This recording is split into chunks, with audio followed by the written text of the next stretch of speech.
सभी को नमस्कार। मैं मनोज मिश्रा आपके अपने YouTube चैनल पर आप सभी का हार्दिक स्वागत करता हूं। दोस्तों, गणित विज्ञान की शिक्षण विधियों के बारे में हम पढ़ रहे हैं। गणित विज्ञान शिक्षण विधियों से संबंधित 2 वीडियोज इससे पहले डाली जा चुके हैं। उसमें हमने गणित की परिभाषाएं, गणित का महत्व पहले वीडियो में पढ़ा था। दूसरे वीडियो में तार्किक गणित के बारे में पढ़ा गया था। आज इस तीसरे भाग में हम पढ़ने जा रहे हैं गणित की भाषा कि गणित की भाषा क्या है। दोस्तों, भाषा क्या होती है?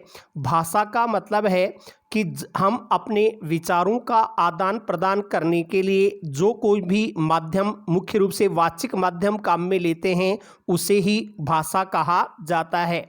कोई भी मनुष्य है, एक सामाजिक प्राणी है, समाज में रहता है, तो उसे अपने विचारों का आदान प्रदान करना पड़ता है और विचारों का आदान प्रदान करने के लिए जिस वाचिक माध्यम का सहारा लिया जाता है उसे ही हम भाषा कहते हैं।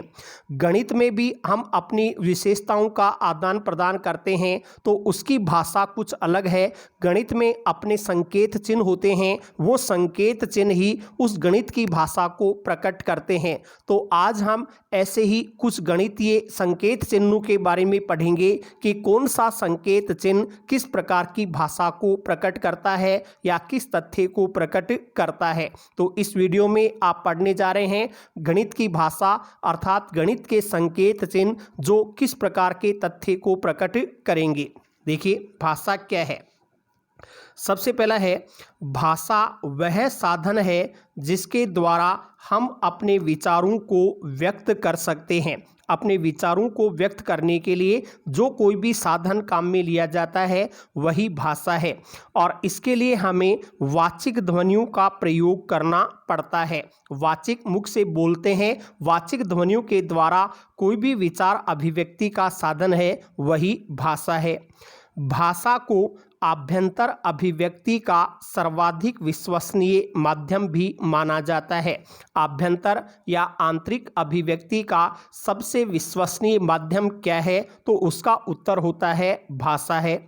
अब हम गणित को पढ़ने जा रहे हैं, तो गणित की भाषा से तात्पर्य उसकी वाचिक भाषा से नहीं है। गणित की कोई वाचिक भाषा नहीं होती, अपितु गणित में प्रयुक्त होने वाले विशेष संकेत चिन्ह होते हैं, उन चिन्हों से ही इसकी भाषा प्रकट होती है जिनका प्रयोग गणित में किया जाता है। कि ऐसे संकेत चिन्ह जिनका प्रयोग हम गणित में करते हैं, वे संकेत चिन्ह ही गणित की भाषा को प्रकट करते हैं।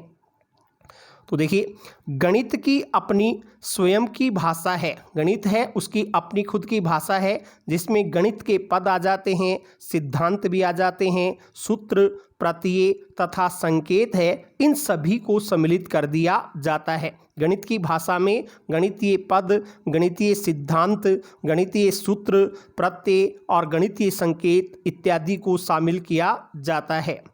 गणित की भाषा सुपरिभाषित, उपयुक्त तथा स्पष्ट है एवं इसके पद, प्रत्यय, सूत्र, सिद्धांत, संकेत इत्यादि ही इसकी भाषा को विशिष्ट बनाते हैं। जो कोई भी संकेत, सूत्र, सिद्धांत है, वो ही गणित की भाषा को विशिष्ट रूप प्रदान करते हैं। इसलिए गणित की भाषा को सही तरीके से परिभाषा दिया हुआ, सुपरिभाषित माना जाता है, उपयुक्त माना जाता है और स्पष्ट रूप में इसे स्वीकार किया जाता है। गणित में लंबे कथनों को गणितीय भाषा के विविध संकेतकों का प्रयोग करके बहुत ही संक्षिप्त रूप में लिखा जा सकता है। हम गणित के बड़े बड़े तथ्य लिखते हैं, उनके लिए कुछ संकेत चिन्ह काम में ले लिए जाते हैं और उन संकेत चिन्हों के द्वारा विस्तृत भाषा को या व्यापक भाषा को भी संक्षिप्त बनाने का प्रयास किया जाता है। तो गणितीय भाषा संक्षिप्त होती है, वो गणित की बड़े बड़े तथ्यों को भी संक्षिप्त रूप में प्रस्तुत कर देती है। एक विद्वान हुए हैं लिंडसे, उन्होंने गणित की इस भाषा का महत्व प्रकट करते हुए लिखा है। तो लिंडसे महोदय के अनुसार गणित भौतिक विज्ञानों की भाषा है और निश्चय ही इससे शानदार भाषा मनुष्य के मस्तिष्क में इससे पूर्व पैदा नहीं हुई है। कि गणित की जो भाषा है उससे शानदार भाषा पहले मनुष्य के सामने कभी उत्पन्न नहीं हुई, मनुष्य के मस्तिष्क में कभी उत्पन्न नहीं हुई। ऐसा किसने लिखा है? लिंडसे महोदय के द्वारा लिखा गया है।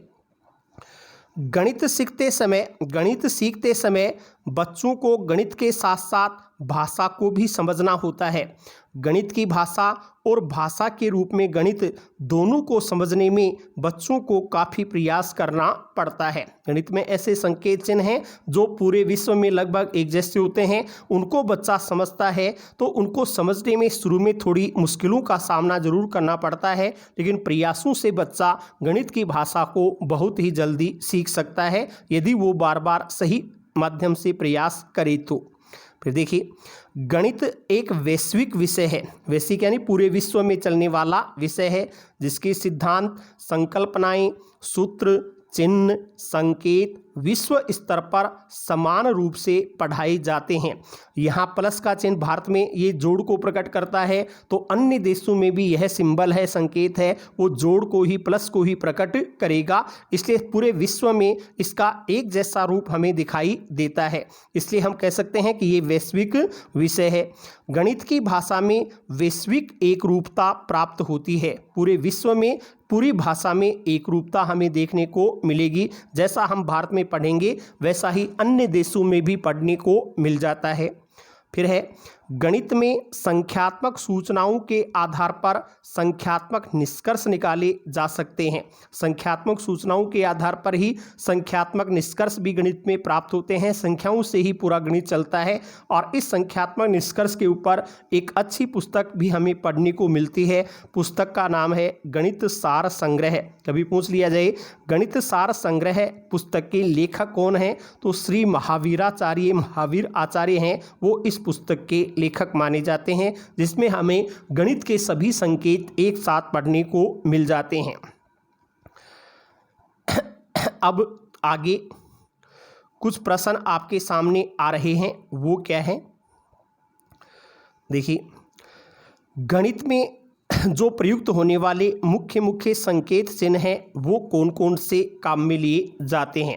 वैसे तो अधिकतर संकेत चिन्ह अपन 10वीं कक्षा तक तो कम से कम गणित सभी पढ़ते हैं, तो कुछ संकेत चिन्हों से हम सभी परिचित हैं। यह जो चिन्ह है 1 नंबर पर, वो जोड़ को, योग को, संकलन को प्रकट करने वाला चिन्ह है, प्लस का चिन्ह है। माइनस को हम बाकी, ऋण, घटाना, व्यवकलन इत्यादि नामों से पुकार सकते हैं। ये बाकी का, ऋण का, घटाने का, व्यवकलन का चिन्ह है। संकलन का प्लस, व्यवकलन का माइनस। ये गुणा को प्रकट करता है। ये संकेत चिन्ह भाग को प्रकट करेगा। फिर प्लस और माइनस दोनों का चिन्ह लिखा हुआ है, तो ये योग और ऋण, जोड़, बाकी दोनों इसमें हो रहे हैं, प्लस माइनस दोनों को प्रकट करेगा।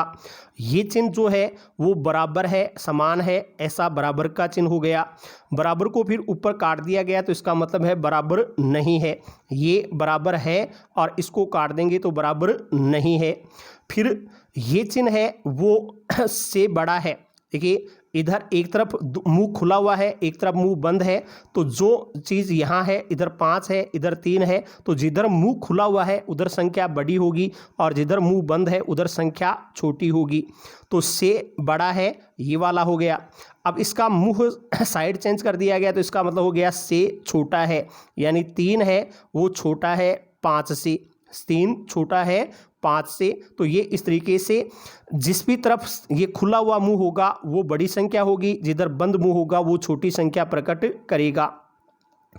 फिर इसी में अगला चिन्ह आ रहा है, इसमें से बड़ा का निशान भी है, नीचे बराबर का निशान भी हो गया, तो इसका मतलब है से बड़ा है या बराबर है। से बड़ा या बराबर ये दोनों को प्रकट करता है। फिर इसमें आप देखेंगे 11वें नंबर पर से छोटे वाला चिन्ह भी है, नीचे बराबर का भी है, तो इसका तात्पर्य है कि ये से छोटा है या बराबर है, इस तथ्य को प्रकट करता है। फिर अगला संकेत है ऊपर 1 बिंदु नीचे 2 बिंदु, ये इसलिए को प्रकट करता है। जब भी हम इस प्रकार का चिन्ह लगाएंगे तो वो बोलेगा इसलिए। इसको हम उल्टा लिख देते हैं, ऊपर 2 बिंदु नीचे 1 बिंदु, तो वो क्योंकि को प्रकट करने वाला संकेत होगा। ऊपर 1 बिंदु नीचे 2 बिंदु है तो इसलिए, ऊपर 2 नीचे 1 है तो चूंकि। फिर हिंदी के विसर्ग के जैसा चिन्ह है तो वो अनुपात का चिन्ह गणित में माना जाता है। यदि इसको 2 बार लिख दिया जाता है, 4 बिंदु एक साथ से आ जाते हैं तो वो समानुपात को प्रकट करेगा। केवल 2 बिंदु है तो अनुपात, और 2 ऐसे 4 हैं तो समानुपात को प्रकट करता है। यह जो सिंबल है, इसमें परीक्षा में इसी प्रकार के संकेत पूछे जा सकते हैं हमें दे करके कि यह सिंबल किसको प्रकट कर रहा है, तो इसको समरूपता का सूचक है। ये समरूप है, दोनों एक जैसे रूप वाले हैं, ऐसा प्रकट करेगा। फिर बराबर का भी है, ऊपर समरूप भी दे रखा है, तो ऐसा जो सिंबल होगा, चिन्ह होगा, वो क्या है, सर्वांग सम, किसके सभी के सभी अंग समान हैं। सर्व अंग सम सर्वांग सम हो जाता है, तो ऊपर वाला चिन्ह है वो समरूपता को प्रकट करेगा, और बराबर के साथ समरूप वाला दोनों एक साथ आ गए तो वो सर्वांग सम को प्रकट करता है। यह सिंबल किसका प्रकटीकरण करेगा, तो ये समानुपाती हैं, ऐसा लिखा हुआ मिलता है। ऊपर इसमें एक साइड में थोड़ा खुला हुआ है, दोनों तरफ बंद है, तो वो अनंत की संख्या को प्रकट करेगा। अनंत की संख्या के लिए प्रकट करने वाला चिन्ह कौन सा है, ये वाला। यदि देखिए ऊपर 2 रेखाएं और चिन्ह के रूप में प्रकट है, तो इसका मतलब है ये सूचित करता है या से निष्कर्ष निकलता है। इससे क्या निष्कर्ष निकलता है या ये क्या सूचित करता है, इसको प्रकट करने के लिए गणित में इस संकेत चिन्ह का प्रयोग किया जाता है। 21 नंबर का संकेत किसको प्रकट करेगा, कोण, कि ये कोण है, इस कोण को प्रकट करता है। कोण में भी अगर 90 डिग्री का कोण समकोण है तो अपन सीधा एक समकोण की स्थिति को प्रकट करने वाला सिंबल बना देते हैं, तो ये समकोण का चिन्ह मान लिया जाता है।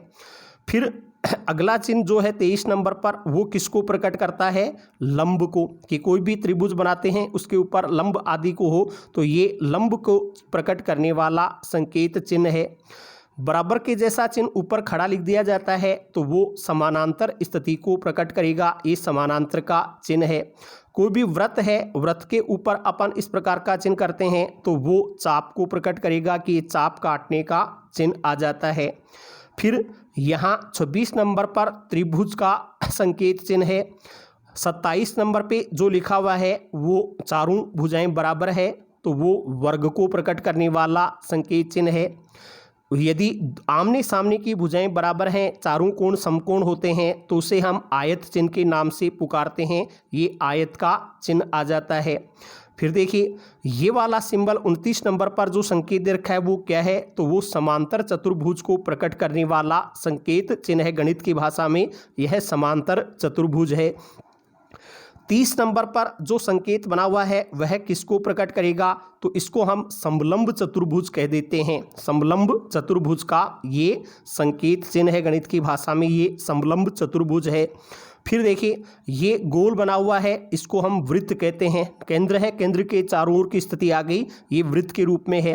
वृत्त में जो बीच की रेखा होती है, बीचों बीच केंद्र से होकर के गुजरने वाली जो रेखा है वो क्या कहलाती है, जीवा के नाम से जानी जाती है।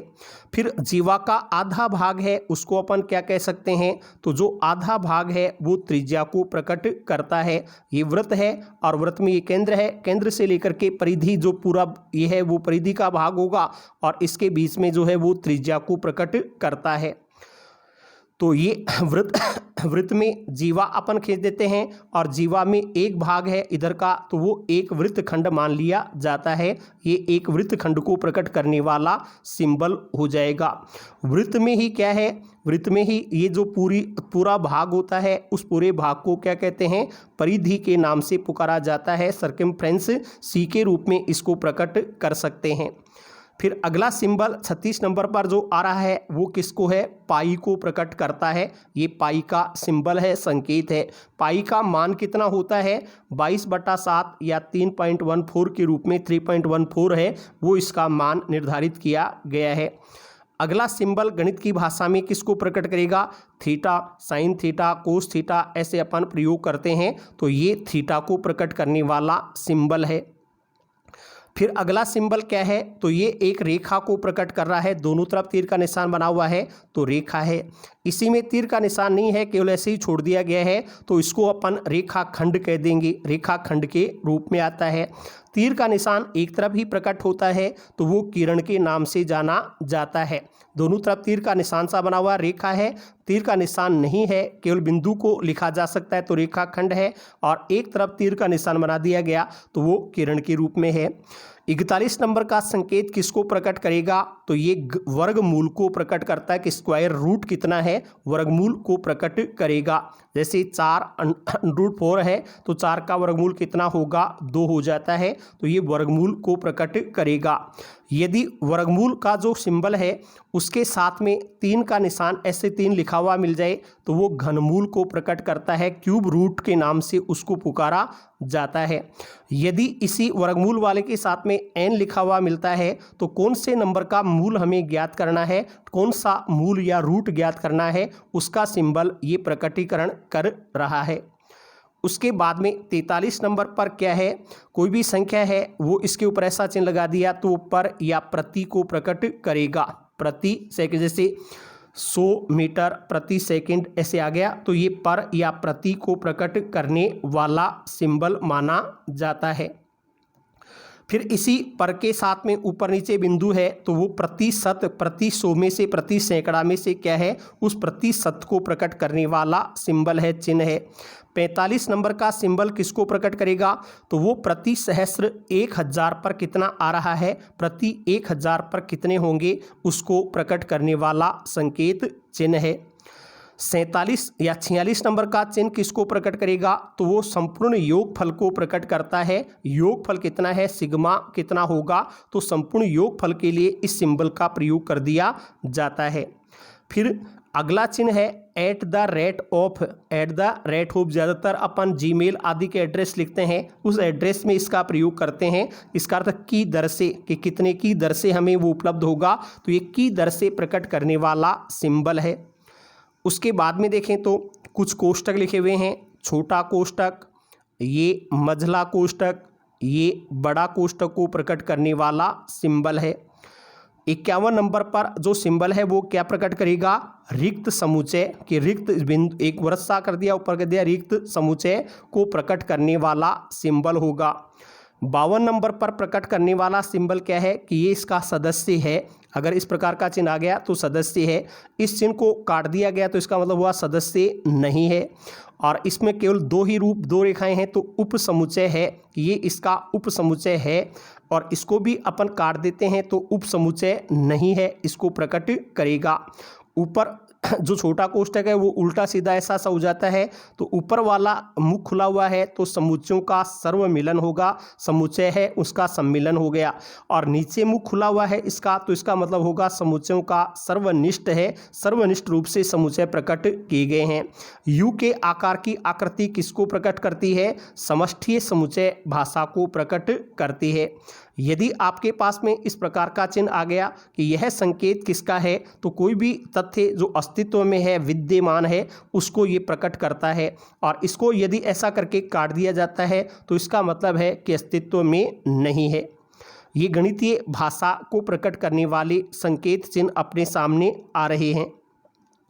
फिर आ गया ऊपर किसी अंक के ऊपर ऐसा चिन्ह आ गया तो मिनट प्रति कला, या मिनट प्रति कला को, जैसे 30 डिग्री 17 मिनट, एक चिन्ह आ गया तो इसको मिनट के नाम से पढ़ा जाएगा, मिनट या कला। ये जो है वो ओब्लिक का चिन्ह है, मिनट या कला के नाम से इसको पुकारा जाएगा। फिर देखिए अगला चिन्ह अपने पास में आ रहा है डबल। ऊपर आ गया तो डबल को सेकंड या विकला के नाम से पुकारा जाएगा। एक है तो मिनट के ऊपर 2 बार लगा दिया किसी को तो वो सेकंड को प्रकट करने वाला है, जैसे 30 डिग्री 17 मिनट और 20 सेकंड के नाम से इसको पढ़ा जाएगा। यदि इस प्रकार का चिन्ह आपके पास में आता है, पूछा जाए किसका है, तो धन पूर्णांकों का कुल समुच्चय कितना होगा, इसको प्रकट कर रहा है। इसके आगे माइनस का चिन्ह जोड़ दिया गया तो इसका मतलब है ऋण पूर्णांकों का समुच्चय कितना है, उसको प्रकट करने वाला ये चिन्ह है। 65 नंबर पर जो सिंबल है, संकेत है, वो किसको प्रकट करेगा, समाकलन को। 66 नंबर का संकेत किसको प्रकट करता है, किस भाषा को प्रकट करता है, तो ये लगभग के बराबर है, लगभग को प्रकट करता है। W का प्रयोग आ गया कि ये संकेत किसका है, तो इसका उत्तर है पूर्ण संख्याओं का समुच्चय। एन नेचुरल यानी प्राकृत संख्याओं का समुच्चय एन के द्वारा प्रकट किया जाता है। तो परिमेय संख्याओं का समुच्चय किस सिंबल के द्वारा होगा? क्यू के रूप में लिखा जाता है। डब्लू पूर्ण संख्याओं का समुच्चय, एन प्राकृत संख्याओं का समुच्चय, क्यू है वो परिमेय संख्याओं का समुच्चय है। फिर आ गया 70 नंबर पर, जो संकेत है वो किसको प्रकट करेगा? पूर्णांकों का समुच्चय इसको प्रकट करेगा। आर का मतलब क्या है? वास्तविक संख्याओं का समुच्चय आर के द्वारा लिखा जाता है। सम संख्याओं का समुच्चय ई के रूप में लिखा जाएगा। तो विषम संख्याओं का समुच्चय ओ के रूप में दर्शाया जाता है। इस तरीके से अलग अलग संख्याओं के समुच्चय के लिए ये अलग अलग संकेत चिन्ह गणित की भाषा में काम में लिए जाते हैं। ई है वो सम संख्याओं का समुच्चय है, तो ओ ओड नंबर्स विषम संख्याओं का समुच्चय है। एस है वो किसको प्रकट करेगा? त्रिभुज का अर्ध परिमाप कितना है वो एस इस सिंबल के द्वारा लिख दिया जाता है। जी छोटा जी स्मॉल जी है वो क्या है? गुरुत्वीय त्वरण को प्रकट करने वाला है। एल है वो लंबाई या शंकु की तिर्यक लंबाई कितनी होगी उसको प्रकट करने वाला है, ये एल के रूप में आ जाता है। एच है वो हमेशा हाइट ऊंचाई को प्रकट करता है कि उसकी ऊंचाई कितनी है। बी है वो चौड़ाई को प्रकट करने वाला है। एल लंबाई, एच हाइट ऊंचाई और बी है वो चौड़ाई को प्रकट करता है। आर हमेशा त्रिज्या का सूचक है। आर है वो त्रिज्या के रूप में लिखा जाता है। ए यानी एरिया, क्षेत्रफल कितना होगा, एरिया कितना है तो वो ए के रूप में हो जाएगा। वी वॉल्यूम, आयतन को प्रकट करने वाला सिंबल है कि आयतन कितना है उसको अपन वी के रूप में लिखते हैं। गणित के अलावा भी बहुत सी जगह ईजी लिखा हुआ मिलता है। ईजी का मतलब क्या है? तो इसका रूप होता है पूरा एग्जाम्पली ग्रेसिया। एग्जाम्पली ग्रेसिया इसका मतलब उदाहरण के लिए इस शब्द को लिखना हो तो वहाँ इस शब्द की जगह के लिए भाषा ईजी लिख देंगे तो ये इस भाषा को प्रकट कर देगा। आई और ई ऐसा संकेत लिखा हुआ है तो वो उसका मतलब क्या है? अर्थात। जहाँ पर भी हम ये लिखेंगे इसको पढ़ेंगे अर्थात इसका मतलब क्या है, दैट इज अर्थात। आई डेस्ट इसको लैटिन में कहा जाता है। L H S left hand side, L H S left hand side जब अपन समीकरण आदि को हल करते हैं तो वहाँ इसका रूप काम में लिया जाता है। एल लेफ्ट का मतलब बायां भाग, वाम पक्ष हो जाएगा। तो R H S right hand side, ये दाम पक्ष दाहिना पक्ष हो जाता है। L H L left hand line यानी वाम पक्ष की सीमा कितनी है, और R H L right hand line है तो वाम पक्ष की सीमा कितनी है उसको प्रकट करता है। Q E D L H S बराबर आर एच एस सिद्ध हो जाता है तो वहाँ इति सिद्धम को प्रकट करने के लिए क्यू ई डी इस सिंबल का प्रयोग कर दिया जाता है। सी एस ए किसको प्रकट करेगा? तो कर्व्ड सरफेस एरिया, किसी भी वक्र पृष्ठ को अपने को ज्ञात करना हो कि वक्र पृष्ठीय क्षेत्रफल कितना है तो उसको सी एस ए रूप में लिखा जा सकता है। तो टी एस ए क्या है? टोटल सरफेस एरिया, कि संपूर्ण पृष्ठीय क्षेत्रफल कितना है तो उसके लिए टी एस ए काम में लिया जाएगा। वक्र पृष्ठीय क्षेत्रफल के लिए सी एस ए और संपूर्ण पृष्ठीय क्षेत्रफल के लिए टी एस ए संकेत को काम में लेते हैं। ETC का मतलब क्या है? इत्यादि या के अतिरिक्त, कहीं पर भी अपन लिखते हैं राम श्याम ETC, ये अन्य भाषाओं में भी अपन काम में ले लेते हैं। तो ऐसे ETC का मतलब जो है वो एटसेट्रा, अतिरिक्त या इत्यादि के रूप में काम में लिया जाता है। किलोमीटर पर आवर, किलोमीटर प्रति घंटा की दर से या की स्पीड से गाड़ी चल रही है। मिनट प्रति सेकंड, ये मीटर है, या मीटर प्रति सेकंड, या जो भी चीज़ आदि है कि कितने मीटर प्रति सेकंड के हिसाब से हम चल रहे हैं, कार्य कर रहे हैं, कितनी किलोमीटर प्रति आवर के हिसाब से गाड़ी दौड़ रही है, ये सभी चीज़ें गणितीय संकेतों को प्रकट करती है। तो गणित में अपन सीधी भाषा का जैसे हिंदी आदि भाषा बोलते हैं वैसा नहीं लिख करके कुछ संकेत चिन्ह लिख दिए जाते हैं, वो संकेत चिन्ह ही गणित की भाषा को प्रकट करते हैं। ये गणितीय भाषा के कुछ सिद्धांत अपने सामने हैं। सभी को धन्यवाद।